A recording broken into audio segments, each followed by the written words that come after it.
Actually నాకు time సరిగ్గా దొరకలేదు. బట్ ఇవాళ లేటెస్ట్ గా వచ్చిన ఫిల్మ్స్ లో 2 ఫిల్మ్స్ ఒకే రోజు చూడడం జరిగింది. బట్ ఇంకొకటి మిగిలి ఉంది, అదే సేతుపతి గారి మహారాజా. పోతే మీరు రేపు సండేన థియేటర్స్ కి వెళ్ళడానికి చూసేలాంటి ఫిల్మ్స్ ఏమైనా ఉన్నాయా, లేదంటే ఓటీటీలోనే లేటెస్ట్ గా వచ్చిన సిరీస్ ని ఇంటి దగ్గరే ఉంటూ చూసుకోవచ్చా లేదనే దాని గురించి క్లియర్ గా ఈ రివ్యూలోని మొత్తం అంతా తెలుసుకుందాం అనమాట. ఆల్రెడీ బాయ్స్ రివ్యూ పెట్టేశాను. But Star Wars the Acolyte, Legend of Hanuman season 4 reviews తో పాటు Inside Out 2 and Chandu Champion reviews గురించి కూడా తెలుసుకుందాం. ఈ చందు ఛాంపియన్ మీద నాకు ఎక్సైట్మెంట్ ఉండడానికి కారణం నా పేరు ఉందని మాత్రమే కాదు, అండ్ బాక్సింగ్ లాంటి స్పోర్ట్స్ ని ఇన్వాల్వ్ చేస్తున్నారని మాత్రమే కాదు, కబీర్ ఖాన్ గారు చాలా గ్యాప్ తర్వాత ఒక ఇన్స్పైరింగ్ స్టోరీని ప్యాషనెట్ గా తీస్తున్నామని స్టార్టింగ్ నుండి కొద్దిగా హైప్ క్రియేట్ చేశారు. అంటే బజరంగి బాయ్స్ అండ్ రేంజ్ అని నేను ఎక్స్పెక్ట్ చేయలేదు, కానీ కబీర్ ఖాన్ గారు రీసెంట్ గా తీసిన 83 ఫిలిం కూడా పర్సనలీ నాకు బాగా నచ్చింది. పైగా నేను ఆన్లైన్ అంతా ఈ ఫిలిం గురించి సూపర్ పాజిటివ్ గా వినడం ఒకసారి వెళ్ళాను అనమాట. సో చూసిన తర్వాత నా ఎక్స్పీరియన్స్ ఏంటంటే, ముందుగా స్టోరీ విషయంలో మంచి excitement factor. India's first Paralympic gold medallist అయిన మురళీకాంత్ పేట్కర్ గారి లైఫ్ స్టోరీలో మనం నేర్చుకోవాల్సింది చాలా ఉంటుందన్నమాట. రెస్లింగ్ గానీ, స్విమ్మింగ్ గానీ, బాక్సింగ్ గానీ, మిలిటరీ వార్ సీక్వెన్స్, దాదాపుగా 9 బుల్లెట్స్ తగిలిన తర్వాత అసలు బాడీ దేనికి పనిచేయదు, లైఫ్ ఖతమైపోతుంది అనే సిచ్యువేషన్ లో కూడా చిన్నప్పటి డ్రీమ్ ని అచీవ్ చేయడానికి అస్సలు గివ్ అప్ ఇవ్వకుండా ఫైట్ చేసిన స్ట్రాంగ్ ఛాంపియన్ స్టోరీ అనమాట. పారాలింపిక్ అంటే ఫిజికల్లీ డిజేబుల్డ్ పర్సన్స్ గురించి, అలాంటి చాలా మందికి ఈయన ఒక ఇన్స్పిరేషన్ లాంటి వాళ్ళు అనమాట.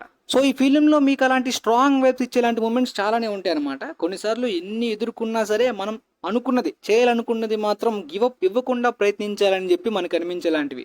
కార్తిక్ ఆర్యన్ ఈ క్యారెక్టర్ లో మొదట పర్ఫెక్ట్ కాదని కొంతమంది అనుకున్నారు కాస్టింగ్ లోని. బట్ ఆయన పర్ఫార్మెన్స్ ని కబీర్ ఖాన్ గారు ఎలా బయటికి తీసారో పక్కన పెట్టేస్తే, ఈ క్యారెక్టర్ లో కొంచెం మందబుద్ధి, మొండితనం ఉంటుంది. అలాంటి షేడ్స్ అయితే ఇంతకు ముందు కార్తిక్ ఆర్యన్ ప్రీవియస్ గా ఇచ్చారు కాబట్టి ఆ సీన్స్ లో చాలా బాగా సెట్ అయ్యారు. అండ్ చాలా వేరియేషన్స్ ని ఆయన నుండి బయటికి తీయడం తోటి కెరీర్ బెస్ట్ పర్ఫార్మెన్స్ అనే రేంజ్ లోని కబీర్ ఖాన్ గారు పుల్ చేశారు ఆయన నుండి. బట్ పర్సనల్లీ నాకు ఫ్రెడ్డీలోని కార్తిక్ ఆర్యన్ ఇన్నోసెంట్ అండ్ సైకోపాతిక్ గా ఆ వేరియేషన్స్ తోటి యాక్టింగ్ ఇంకా బాగా నచ్చింది. బట్ ఈ క్యారెక్టర్ కోసం ఆయన డెడికేషన్, ట్రాన్స్ఫర్మేషన్ అంతా బాగుంది. అండ్ స్లాంగ్ వేరియేషన్స్ అంతా కూడా బాగున్నాయి. కబీర్ ఖాన్ గారు యూనిక్ స్టోరీ టెల్లింగ్ కన్నా టేకింగ్ విషయంలో చాలా శ్రద్ధని తీసుకున్నట్టున్నారు. టేకింగ్ విషయంలో మీరు థియేటర్కల్ ఎక్స్పీరియన్స్ ఇచ్చేలాంటి మూమెంట్స్ కొన్ని ఉంటాయి. బాక్సింగ్ సీన్స్ కానీ, రెస్లింగ్ సీన్స్ కానీ, ముఖ్యంగా ఆ ఇంటర్వ్యూ ముందు 8 మినిట్స్ వార్ సీక్వెన్స్ ని సింగిల్ టేక్ లో తీయడం అద్భుతమైన ఎక్స్పీరియన్స్ ఇస్తుంది. సినిమాటోగ్రఫీ, ఆ టేకింగ్ అంతా బాగుంటుంది. ఈ సీన్ ఉంటుందని ముందే చెప్పినప్పటికీ కూడా నాకు బాగా నచ్చిన ఫ్యాక్టర్ ఏంటంటే, వార్ స్టార్ట్ అవ్వక ముందే ఆ సింగిల్ టేక్ మూమెంట్ అనేది స్మాల్ డ్రామా డిస్కషన్ ఉంటుంది, అందులోనే స్టార్ట్ అయిపోతుంది కెమెరా మూమెంట్ అంతా. దీనిది అప్పుడే ప్రిపేర్ అయిపోవాలా అని చెప్పి ఆ అన్ఎక్స్పెక్టెడ్ గా ఆ సీన్ టేకింగ్ కూడా బాగా సర్ప్రైజ్ చేసింది. కార్తిక్ ఆర్యన్ తో పాటు విజయ్ రాజ్ గారి యాక్టింగ్ కూడా చాలా బాగుంటుంది. ఇక మైనస్ పాయింట్స్ విషయానికి వస్తే, కబీర్ ఖాన్ గారు టేకింగ్ విషయంలోని కొన్ని మూమెంట్స్ లో స్టోరీ టెలింగ్ లో స్ట్రాంగ్ గా ఆయన డైరెక్షన్ బానే ఉంది. కాకపోతే ఇంకా బెస్ట్ గా ఇవ్వాల్సింది, ఎందుకంటే ఈ స్టోరీస్ బాగా రొటీన్ అయిపోయాయి. ఇప్పటికే ఎన్నో స్పోర్ట్స్ డ్రామాస్, ఎన్నో బయోపిక్స్ లో చూసిన మూమెంట్స్ లాంటి రొటీన్ ఫీల్ కొన్ని సీన్స్ లో వచ్చింది. తర్వాత వెంటనే సర్ప్రైజ్ చేసేలాంటి మూమెంట్స్ కూడా వస్తూ ఉంటాయి అనమాట. ప్రీ క్లైమాక్స్, క్లైమాక్స్ నార్మల్ గా చేయకుండా సర్ప్రైజ్ చేసేలాంటి మూమెంట్స్ చాలానే ఉన్నాయి. అవన్నీ బాగానే ఉన్నాయి. కాకపోతే ఆ కొన్ని రొటీన్ మూమెంట్స్ కానీ లేకపోయి ఉంటే మాత్రం కంప్లీట్ మాస్టర్ పీస్ అయి ఉండేది ఆ దగ్గర వరకు వెళ్ళి. సో మరి 83 లెవెల్లోనూ, ముఖ్యంగా బజరంగి బాయ్జాన్ లాంటి క్లాసిక్ ఫిల్మ్స్ తో కంపేర్ చేసి ఆ రేంజ్ ఎక్స్పెక్ట్ చేయకుండా, ఫిల్మ్ లవర్స్ ఒక మంచి ఇన్స్పిరేషనల్ స్పోర్ట్స్ డ్రామా జర్నీని చూడడానికి ఖచ్చితంగా ఈ film worth. And Kabir Khan గారు మంచి గుడ్ ఫిల్మే, పర్ఫెక్టే, అంత బాగుంది. కాకపోతే మాస్టర్ పీస్ లెవెల్ ఎక్స్పెక్ట్ చేయదని చెప్తున్నాను. ఓవరాల్ గా ఈ ఫిల్మ్ ఇచ్చే రేటింగ్ 7.8/10. ఇక సాంగ్స్ కూడా మరి అంత క్లాసిక్ కాకుండా, అంటే మోటివేషనల్ గా మరి అంత మెమొరబుల్ సాంగ్స్ కాదు, కానీ డీసెంట్, గుడ్. అండ్ ముఖ్యంగా సత్యానాథ్ సాంగ్ అయితే మాత్రం గల్తీ సే మిస్టేక్ సాంగ్ కి కాపీ లాంటి వైబ్స్ వచ్చాయి నాకు.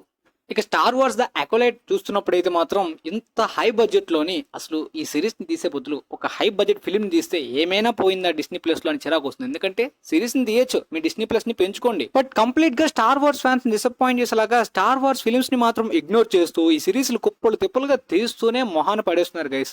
ప్రీవియస్ గా ఏమేమి సిరీస్ తీసారో పక్కన పెట్టేస్తే, ఓన్లీ ఈ సిరీస్ గురించి 180 మిలియన్స్ బడ్జెట్ పెట్టారు. థియేటర్ గా పెట్టచ్చు, ఆ సినిమాని తీయచ్చు. ఎందుకు అలా చేస్తున్నారో తెలియదు, కానీ ఓవరాల్ గా ఎపిసోడ్ 1 చూస్తున్నప్పుడు డీసెంట్. ఇది star wars films and web series చూడడం వాళ్ళు కూడా చూసేయచ్చు, కంప్లీట్ గా ప్రీక్వల్ స్టోరీ కాబట్టి. కానీ ఆ ప్రీక్వల్ అనడానికి మోటివ్ ఏమి కూడా స్ట్రాంగ్ గా కనిపించలేదు అనమాట. ఏదో జరుగుతుంది నార్మల్ స్టోరీ అనే వైబ్సే ఉన్నాయి. ఎపిసోడ్ 2 కంప్లీట్ గా డౌన్ అయిన ఫీలింగ్ వచ్చింది. బట్ ఎపిసోడ్ 1 లో కొద్దిగా సర్ప్రైజ్ చేసేలాంటి సీన్ ఉంటుంది. కాకపోతే ఆ సీన్ సర్ప్రైజింగ్ గా పెడదాం అనుకుంటే అలాంటి కాస్టింగ్ అక్కర్లేదు, నార్మల్ గా ఎవరినో తీసుకోవచ్చు. అదైతే కంప్లీట్ గా కన్విన్సింగ్ అనిపించలేదు నాకైతే మాత్రం. అవసరం లేదు కదా ఎందుకు దానికి అనే ఫీలింగ్ వచ్చింది. చెప్తే స్పాయిలర్ అయిపోతుంది, కానీ కొన్నిసార్లు పొటెన్షియల్ ని అన్నెసరీగా వేస్ట్ చేస్తున్నట్టు అనిపించినప్పటికీ కూడా ఈ థ్రెట్ అనేది, ఈ ప్రీక్వల్ థ్రెట్ ఇందులో మనం చూపించింది. అంత పెద్ద భారీ థ్రెట్ గా ప్రీక్వల్ ఈ స్టోరీని తప్పకుండా చెప్పాలా అనే టైప్ ఏం అనిపించదు. మరి చూద్దాం అప్కమింగ్ ఎపిసోడ్స్ లో అనిపిస్తుందో లేదో, ఎందుకంటే ఎపిసోడ్ 2 ఆపిన సీన్ చాలా మంచి సీన్, అప్కమింగ్ గా బాగుంటుందేమో అనే వైబ్స్ ఇచ్చే. అండ్ ఎడిటింగ్ విషయంలోని స్టార్ వార్స్ ఫ్యాన్స్ కి వింటేజ్ వైబ్స్ ఇచ్చేలాంటి ఎడిటింగ్ చాలా బాగుంది. అండ్ విఎఫ్ఎక్స్ క్వాలిటీ విషయంలో ఎక్కడ కాంప్రమైజ్ అవ్వనట్టు అనిపించింది. అండ్ లోగన్ లో లారాగా యాక్ట్ చేసిన డఫ్నీకి ఈ మేకప్ లో బాగా సెట్ అయినట్టు అనిపించారు. ప్రీక్వల్ కాబట్టి ఆమె ఫిల్మ్స్ లో కంటిన్యూ అవ్వకపోవచ్చు కానీ ఇందులో ఉన్నంత వరకు కూడా క్యూట్ గా సెట్ అయ్యారు మేకప్ లో. బట్ ఆన్లైన్ లో బాగా హడావిడి బాయ్కాట్ అని చెప్పి హేట్రెడ్ అయితే మాత్రం స్టార్ వార్స్ ఫ్యాన్స్ నుండి చాలా వరకు ఫెమినిజం విషయంలో కూడా బాగా జరుగుతుంది సిరీస్ కి. మరీ అంత ఫీల్ అయితే నాకు రాలేదు కానీ చూడొచ్చు గైస్, ఒకసారి చూసేయచ్చు మీరు. అప్కమింగ్ ఎపిసోడ్స్ లేపుతారో డౌన్ చేస్తారో మనకు తెలియదు కానీ ప్రస్తుతానికి ఈ 2 ఎపిసోడ్స్ కి నేను రేటింగ్ 7.2/10. నేనైతే ట్రైలర్ కూడా చూడకుండా జీరో ఎక్స్పెక్టేషన్స్ తో చూసాను కాబట్టి అలా వెళ్ళిపోయింది టైం పాస్ గా. ఇక ఆ తర్వాత హాలీవుడ్ నుండి ఈ ఫ్రైడేనే రిలీజ్ అయిన ఫిలిం ఇన్సైడ్ అవుట్ 2 పార్ట్ 1 చాలా బాగుంటుంది. మంచి కాన్సెప్ట్, బాక్స్ ఆఫీస్ దగ్గర కూడా మంచి రికార్డ్స్ పెట్టింది. పార్ట్ 2 కూడా పెట్టే ఛాన్స్ ఉంది లాంగ్ రన్ లో ఫ్యామిలీ స్కిట్స్ నుండి.